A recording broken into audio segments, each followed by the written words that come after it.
안녕하십니까, 책돌입니다. 오늘은 지난 시간에 이어서 다이어트 불변의 법칙 두 번째 시간을 가져보도록 하겠습니다. 지난 시간에는 개념 설명이었다면 오늘은 구체적인 방법들이 나오니까 끝까지 시청 부탁드립니다. 이 책을 읽으면서 많은 것을 느꼈고요. 저도 이 책에서 나오는 모노 다이어트를 실천하고 있습니다. 그럼 바로 본문을 보겠습니다. 체내에서 제일 많이 필요로 하는 미네랄은 칼슘입니다. 칼슘은 생화학적으로 생명에 필수적이고 신체를 유연하게 그리고 젊게 유지하는 수단이죠. 현대 인간이 칼슘 부족인 것은 맞습니다. 이는 우리가 음식물로부터 이용할 수 있는 칼슘을 충분히 얻지 못하고 있다는 사실을 보여주죠.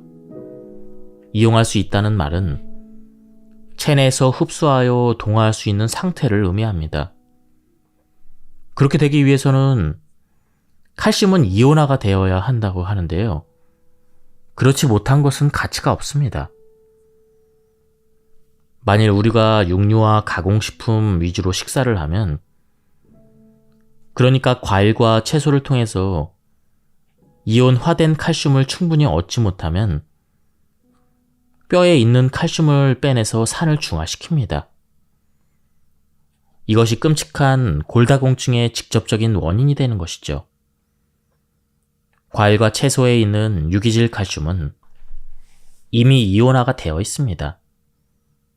어리석은 우리 인간들은 과일과 채소를 먹지 않고 유제품과 칼슘 보조식품에 의지하게 됩니다. 유제품과 칼슘 보조식품은 절대로 해결책이 될 수 없습니다. 미국이 전 세계에서 유제품을 먹는 인구가 최고로 많은 국가인데요. 골다공증 환자들이 가장 많은 국가라는 사실은 무엇을 말하는 것일까요? 우유에 있는 칼슘은 젖소로부터 이온화가 되지만 살균 과정에서 파괴되어 인체에는 아주 조금밖에 흡수되지 못합니다. 열을 통한 살균은 가치 있는 모든 것들을 죽이고 파괴합니다. 인체에서 사용되지 않는 추가 칼슘은 절대로 편안하게 배출되지 않는다는 사실을 아는 전문가도 많지 않습니다. 그것은 혈액에 흡착돼서 연성 조직인 혈관과 피부, 눈과 관절 등 몸속 기관에 자리 잡게 됩니다. 사용되지 않은 칼슘은 혈관 속의 지방이나 콜레스테롤과 결합해서 동맥경화의 원인이 되는 것이죠. 피부에 안착한 칼슘은 주름의 원인이 됩니다.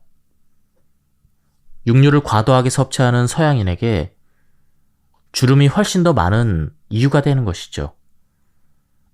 관절에서도 고통스러운 퇴적물이 쌓입니다. 눈에서는 백내장의 형태로, 신장에서는 신장 결석의 형태로 나타나죠. 지금 나열한 질병들은 어디에서나 흔히 볼 수 있는 것들입니다.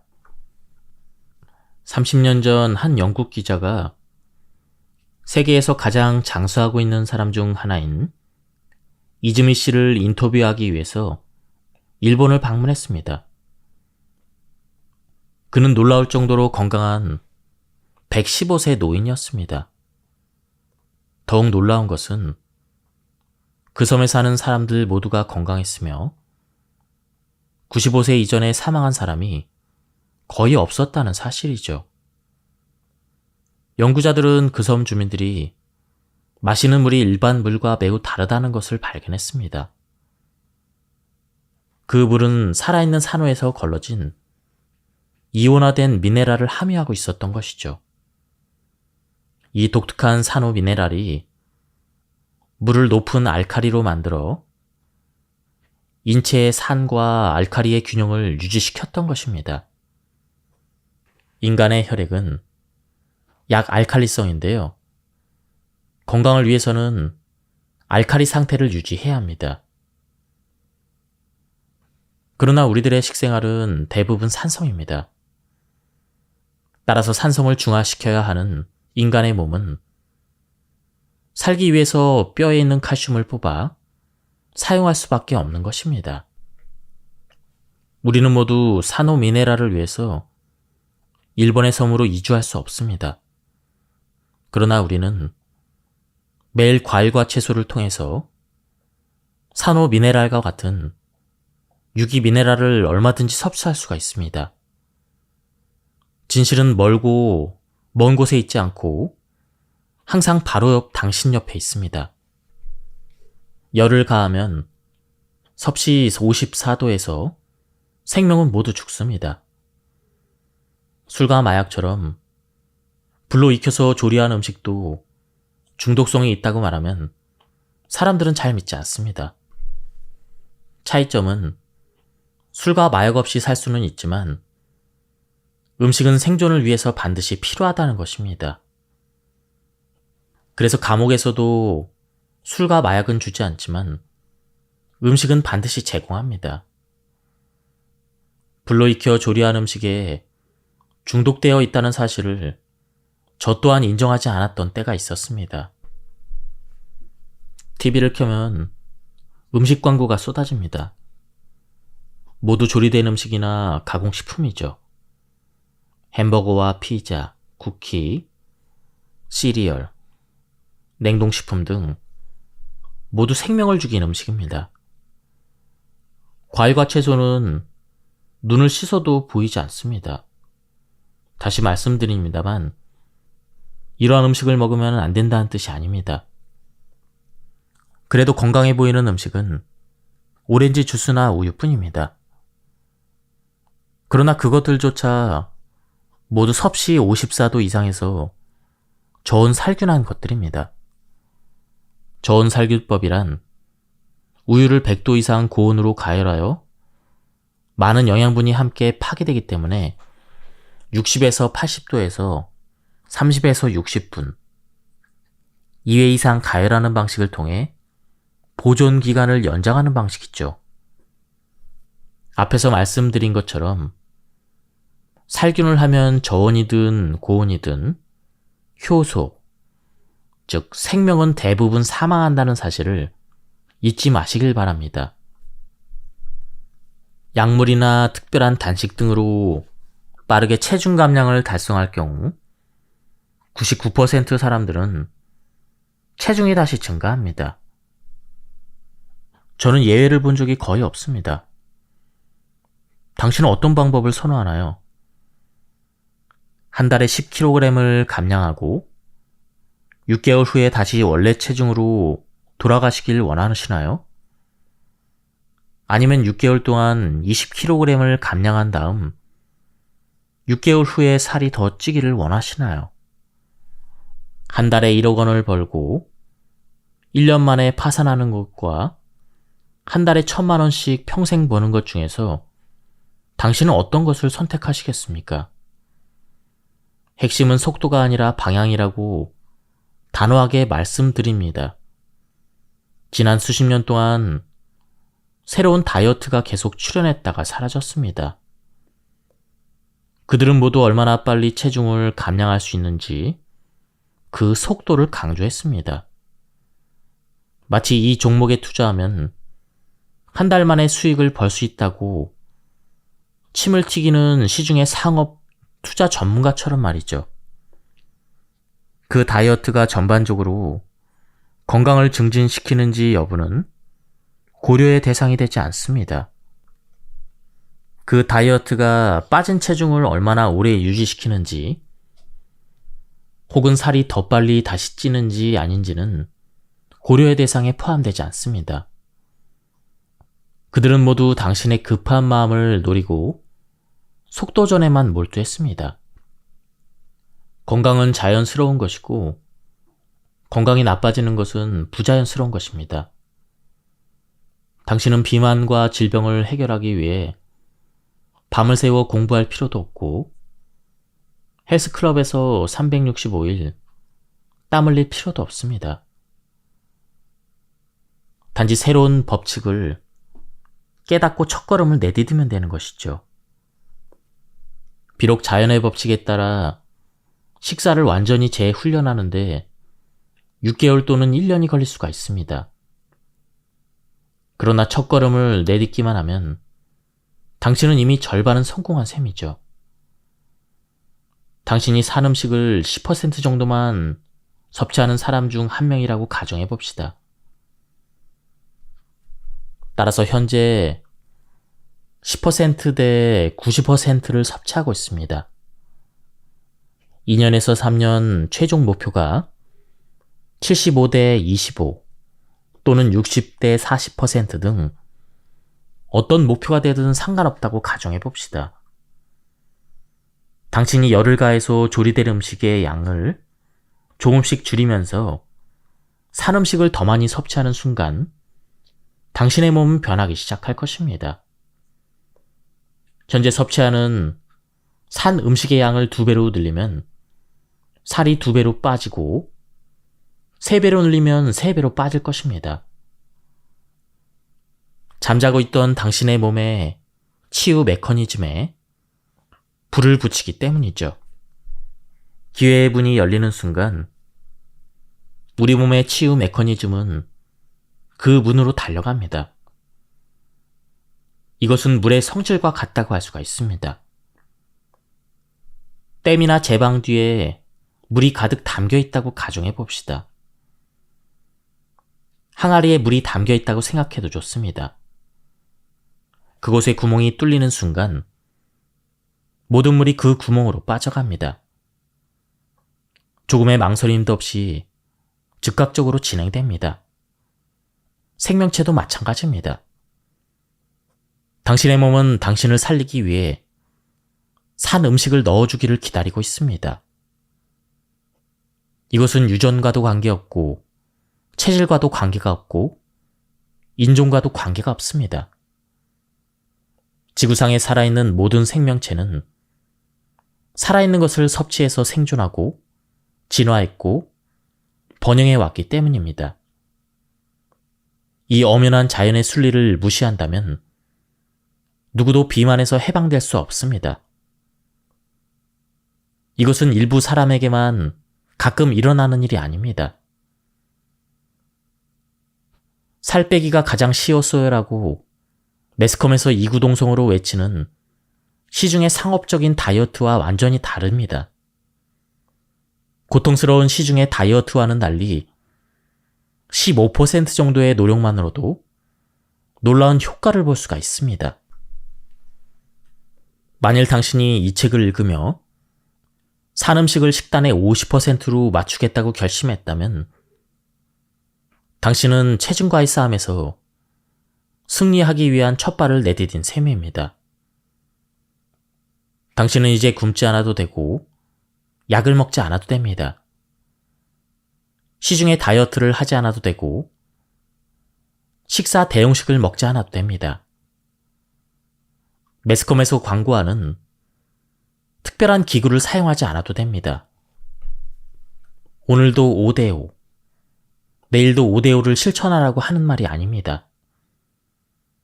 대부분은 갑작스럽게 라이프 스타일을 바꾸기 힘들어합니다. 당신도 어느 정도의 전환기가 필요합니다. 서두를 필요는 없습니다. 시간은 충분합니다. 특히 산 음식의 비율이 10% 이하인 사람들에게는 더욱 그렇습니다. 이틀에 한 번 정도 과일 한 조각이나 샐러드를 먹어요. 이렇게 말하는 당신이 바로 그런 사람입니다.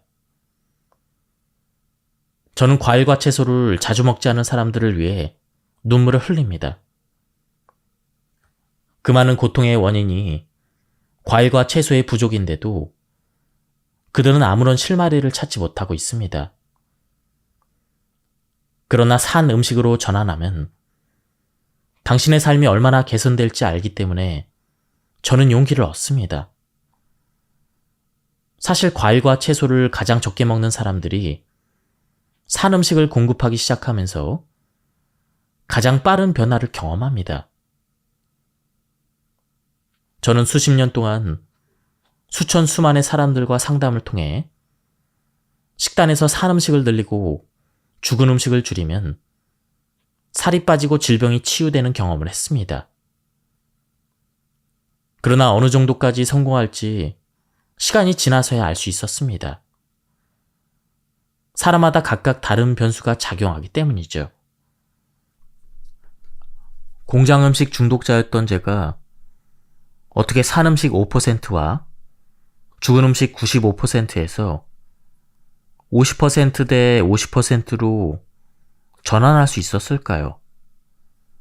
진실을 말하는 스승님의 맑고 진실한 눈빛 때문이었습니다. 그 당시 저는 뚱뚱한 몸집과 각종 질병으로 고통받고 있어서 섬광처럼 빛나는 그의 눈빛이 저를 불살라버렸습니다. 눈은 못 속입니다. 성형과 수술로 많은 것을 바꿀 수 있어도 눈빛은 절대 성형할 수 없습니다. 산 음식을 죽은 음식보다 2배로 늘리는 것이 장기적인 목표였지만 당장은 5대5라는 목표를 달성하는 것이 급선무였습니다. 30년 전 그날 저는 앞으로 내가 섭취하는 음식의 절반 이상을 살아있는 음식으로 채우겠다라고 신에게 약속했습니다. 그리고 그 약속을 지켰고 저는 보상을 받았습니다. 30년 넘게 저는 제가 좋아하는 음식을 먹으면서도 178cm에 65kg을 유지하고 있습니다. 복통을 비롯한 각종 질병에서 해방되었으며 걸리면 죽는다는 저 악명 높은 고엽제 후유증에서도 버젓이 탈출해서 생생하게 살고 있습니다. 저는 당신에게 한 가지 제안을 드립니다. 일주일에 딱 하루만 아무것도 조리하지 않고 완전히 살아있는 음식을 드십시오. 헬렌 니어링은 그녀의 저서 소박한 밥상에서 이렇게 말했습니다. 봄이면 우리 부부는 위장 청소도 할 겸 열흘쯤 사과만 먹는다. 사과를 원하는 만큼 또 소화할 수 있을 만큼 먹는다. 그렇게 하면 금식할 때처럼 에너지가 고갈되지 않아서 좋다. 누구라도 해볼 수 있는 한 가지 음식만 먹는 다이어트인 셈이다. 육체는 수면 시간을 이용해 전날 먹은 음식을 소화시키므로 다음날 아침에 다시 음식을 가득 채우지 않아도 된다. 밤 동안 에너지를 거의 쓰지 않으므로 몸이 필요로 하는 에너지는 거의 없다. 가장 쉬운 방법은 헬렌 니어링 부부처럼 당신이 좋아하는 한 가지 과일을 택해서 하루 종일 그것만 먹으면 됩니다. 단순해야 실천하기 쉽기 때문이죠. 그러나 한 가지 과일만 24시간 먹기가 지겨우시면 과일과 무첨가 주스, 샐러드를 순서나 양에 구분하지 않고 마음껏 드셔도 됩니다. 여기에서 제가 무첨가라는 용어를 사용하는 이유는 시중의 상업용 주스와 구별하기 위해서라는 사실을 당신은 눈치채셨을 것입니다. 일주일에 하루만 산 음식을 먹는다고 해서 절대 무슨 큰일이 일어나진 않습니다. 조금만 노력하면 그 효과를 금방 알게 될 것입니다. 매일 조리된 음식으로 몸을 혹사시켰다가 산 음식이 몸을 정화시킬 것입니다. 그것은 마치 뉴욕 맨하튼의 시끄러운 자동차 소리를 6일 동안 듣다가 하루쯤 티베트의 오지 마을에서 석양을 바라보며 살랑이는 바람 소리를 듣는 것과 같습니다. 그것이 힘드시다면 일주일 내내 아침과 저녁만이라도 산 음식을 드시는 방법을 선택해도 좋습니다. 그렇게 하면 어느 날 갑자기 무거운 음식을 먹고 싶지 않은 날이 올 것입니다. 그냥 먹고 싶지 않을 뿐입니다. 그것은 몸이 지시하는 것입니다. 다음날 아침에 일어나서 하루 종일 과일과 무첨가 주스만 먹고 싶을 수도 있습니다. 이럴 때마다 죽은 음식을 산 음식으로 대체하면 다이어트와 질병 치유는 저절로 완성된다는 사실을 강조합니다. 개인적으로 저는 이틀에 한 번꼴로 완전 산 음식을 실천하고 있습니다. 언젠가는 당신도 시도해보고 싶을지 모릅니다. 부러지는 것보다 휘어지는 것이 낫다는 속담이 있습니다. 처음부터 완벽하게 실천하려다가 부러지는 것보다는 한 걸음씩 한 걸음씩 실천하길 바랍니다. 90kg이 넘는 뚱보에다 위장약을 달고 살았던 제가 할 수 있는 일이라면 당신도 할 수가 있습니다. 자신의 삶을 진실에 기반해서 독자적으로 꾸려나가는 것이 얼마나 어려운 일인지 저도 알고 있습니다. 저 또한 시행착오를 겪었습니다. 산 음식을 위주로 먹는 습관이 당신의 라이프 스타일이 되려면 경직된 생각 대신 유동적인 생각을 가져야 합니다.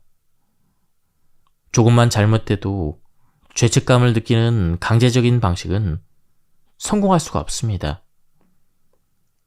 죄책감은 좌절감으로 이어져 에라 모르겠다라며 옛날의 편한 인생으로 돌아갈 수밖에 없습니다. 아침을 우걱우걱 먹거나 마트에서 파는 가짜 주스를 마실 때가 있을 것입니다. 단백질과 전분이 섞인 식사를 할 때도 있을 것입니다. 식사와 함께 샐러드를 먹지 않거나 과일이나 샐러드를 전혀 먹지 않고 하루 종일 조리된 죽은 음식만 먹을 때도 있을 것입니다. 그것이 바로 인생입니다. 매 끼니의 복잡한 세부 사항에 얽매이지 마시고 한 방향으로 가겠다는 정신적인 끈을 놓치지 않으면 됩니다. 우리 몸은 항상 우리 편입니다. 신 또한 우리를 질책하기 위해서 존재하는 것이 아니라 항상 우리 편이라는 점이 중요합니다. 당신이 살아있기만 하면 무엇이든 할 수가 있습니다. 속도가 아니라 방향이 더 중요합니다. 다이어트의 핵심은 배출입니다. 우리 인간은 첫째, 음식을 먹고 소화시키며 둘째, 영양소를 흡수해서 사용하며 셋째, 노폐물과 찌꺼기를 제거하는, 즉 배출을 하는 세 가지 일을 합니다. 저는 저의 첫 번째 책 다이어트 불변의 법칙에서 이 주기에 대해서 전 세계에서 처음으로 자세히 분석하고 설명한 바가 있습니다. 그런데 소화하고 흡수하고 배출하는 이 세 가지 일에는 반드시 주기가 있습니다. 이 세 가지 주기는 모두 하루 24시간 내내 진행되지만 각각의 활동이 가장 왕성한 8시간 주기가 있습니다. 섭취 주기는 낮 12시부터 저녁 8시까지이며 이 시간은 신체가 음식을 가장 효율적으로 섭취하고 소화할 수 있는 시간입니다. 동화 주기는 저녁 8시부터 새벽 4시까지이며 수면 시간 동안 신체는 필요한 것을 추출합니다. 배출 주기는 새벽 4시부터 낮 12시까지이며 몸에서 사용되지 않은 음식 찌꺼기와 신진대사의 노폐물을 모아 제거합니다. 우리가 집중해야 되는 것은 배출 주기죠.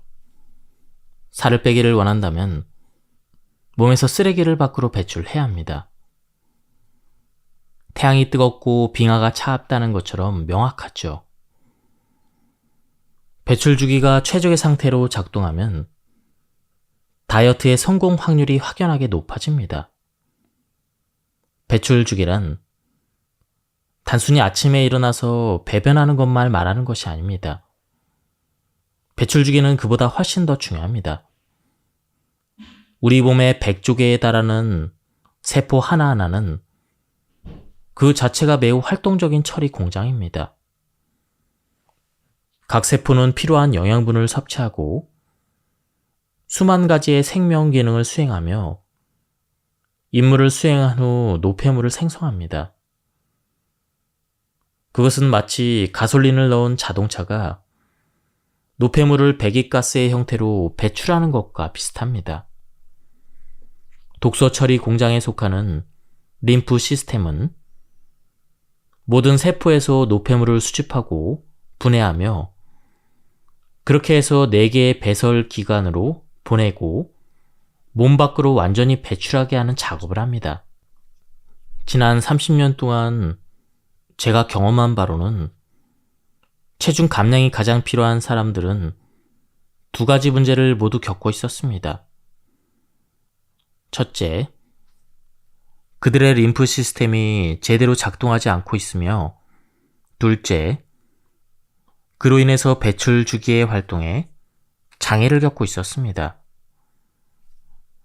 비만인들이 대부분 변비와 같은 신체적 어려움을 겪는 이유이기도 하죠. 당신이 살을 빼고 싶다면 반드시 이 2가지를 해결해야 된다는 점을 강조합니다. 날씬하고 질병이 없는 몸을 갖기 위해서는 음식 습관을 바꾸면 됩니다. 이렇게 간단합니다. 그렇다면 배출 주기를 방해하는 요인은 무엇일까요? 당신은 신체의 모든 활동에는 에너지가 필요하다는 사실을 알고 있습니다. 단순히 눈을 깜빡이는데도 에너지가 필요하죠. 계단을 오르거나 장작을 패는 일에도 당연히 에너지가 필요합니다. 인간의 뇌는 이 사용 가능한 에너지의 우선순위를 정하고 필요한 것에 적절한 분배를 하는 역할을 합니다. 그렇다면 모든 에너지를 소비하는 것보다 더 많은 에너지를 소비하는 행위는 무엇일까요? 공부일까요? 운동일까요? 그것은 바로 소화입니다. 당신이 42kg의 마라톤을 하고 나서 30분 후에 어느 정도 두뇌 활동을 할 수 있지만 목이 차오르도록 음식을 먹고 나서 30분 후에 절대 책을 읽을 수 없는 이유이기도 합니다. 뇌는 우리 신체 에너지의 20% 정도를 사용하지만 과식 후에는 소화에 너무 많은 에너지가 사용되기 때문에 뇌가 사용할 에너지조차 남아있지 않기 때문입니다. 당연히 배출 주기인 새벽 4시부터 낮 12시까지의 과도한 음식을 먹으면 몸속의 노폐물을 제거하는 일을 방해하게 됩니다. 청소 시간에 생일 파티를 한다고 색종이를 뿌리는 행위와 마찬가지죠. 비록 당신이 저녁마다 생일 파티를 한다고 해도 아침에 청소 시간에 청소를 꾸준히 한다면 집안에 쓰레기가 쌓일 일은 없습니다. 청소 시간에 생일 파티를 하게 되면 청소하는 사람과 파티하는 사람이 뒤섞이게 됩니다. 그리고 청소 물건과 파티 물건들이 부딪히며 집안이 엉망진창이 되겠죠. 이제 제가 평생 178cm에 65kg을 변함없이 유지하고 노출된 지 20년 후에 반드시 죽는다는 고엽제에서 탈출한 방법 중에 가장 중요한 습관 하나를 공개하겠습니다. 아침에 일어나서 낮 12시까지 과일과 과일수 외에는 아무것도 뱃속에 넣지 않는 것입니다. 첫째, 아침 식사를 하지 말라는 것이 아닙니다. 기존의 전통적인 식사 대신에 자연의 원리에 입각한 아침 식사를 하라고 말씀드리는 것이죠. 둘째, 처음에는 다소 급진적으로 보일 수 있는 이 입장의 근거를 살펴보겠습니다. 낮 12시부터 오후 8시까지의 섭취 주기는 신체가 음식을 소화하기 위해 에너지를 할당하는 시간입니다.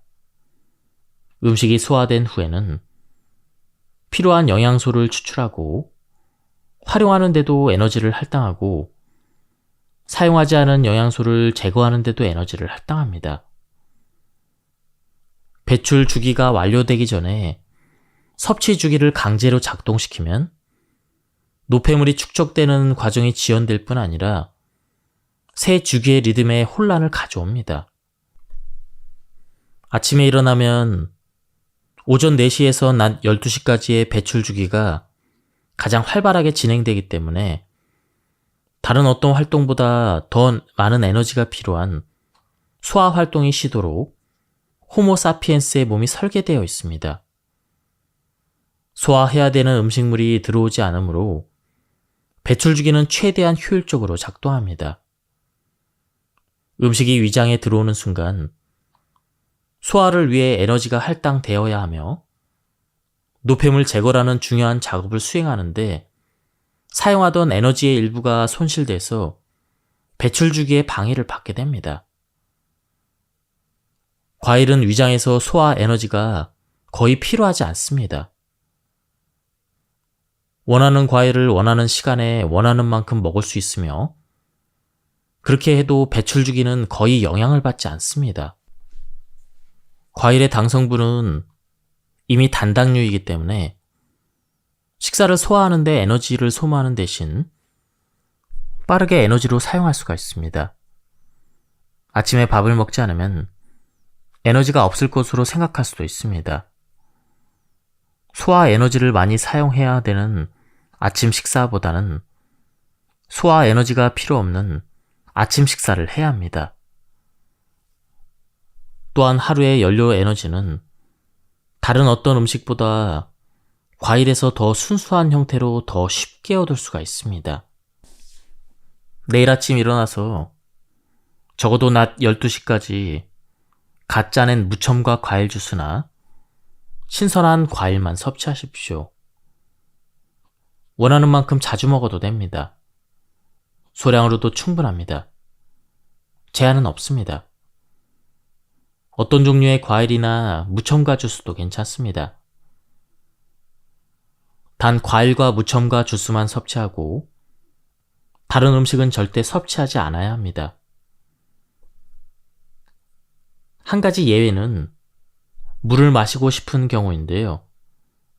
물론 이 역시 괜찮습니다. 마트에서 파는 과일 통조림이나 시중의 주스보다는 아무것도 먹지 않는 것이 더 건강에 좋습니다. 7일 동안만 실천해보세요. 낮 12시부터는 평소에 먹던 음식을 그대로 드셔도 좋습니다. 이렇게 하면 일주일이 끝날 때 오전에 과일과 주스만 먹었기 때문에 어떤 변화가 생겼는지 확인할 수가 있습니다. 8일째 되는 날부터는 예전에 하던 대로 풍성한 아침 식사를 하십시오. 평소에 먹던 아침 식사를 그대로 먹어도 됩니다. 그리고 이전의 일주일과 그 후의 일주일을 비교해 보십시오. 저는 결과를 미리 알고 있습니다. 오늘은 다이어트 불변의 법칙 2권, 그 두 번째 시간을 가졌습니다. 뒤에도 많은 내용들이 나오고 있는데요. 뒤에는 더 실천적인 부분이 많이 나왔습니다. 뒤에 후속편을 원하시는 분들은 댓글을 좀 남겨주시기 바랍니다. 오늘 리뷰는 여기서 마치도록 하겠습니다. 즐거운 하루 되시길 바랍니다. 감사합니다.